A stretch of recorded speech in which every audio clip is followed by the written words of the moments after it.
有一名姓史的乌道成员涉嫌去收成典银行理财专员，做伙来甲民众诈骗，甲银行客户推销讲，你着爱投资这房地产，讲这利息上悬有到26%。目前已经有4个人报案。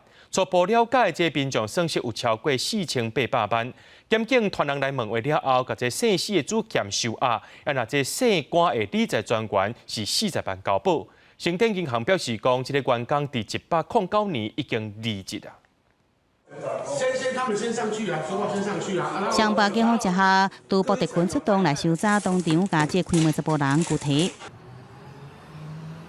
伫无啊双手互扣掉了伊萨，伊是4死的10人，40岁有帮派背景，涉嫌开公司，违法吸收资金，遭到几啊禁见，更加吸收银行的理财专员，泄露客户名单，专门经济大户来下手。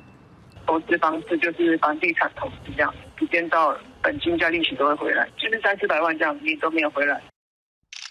32岁4科的理财专员伫成典银行服务，捌得到顶奖业务奖杯，欢喜来发文分享。检警调查，对1808年开始，伊就鼓励客户投资房地产，讲这利息有26%，每个月固定的配利息。被害人初期拢有领到钱，也毋过去年8月雄停止付钱，一共有4个人看这情形去报案，初步损失超过4800万。跟他接触的被害人说明说，我私底下有一个新的投资管道，那比一般市面上的定存可能好一些。这成典银行的理财专员，即笔成功一单就使抽成0.5%，涉嫌配合乌帮做一个歹代志。询问了后，交保40万块。银行发声明讲，伊伫1809年3月离职。专案建立检调侦查，即阵是无得评论。虽然人无伫成典银行，不过到即阵也伫其他银行伫工作。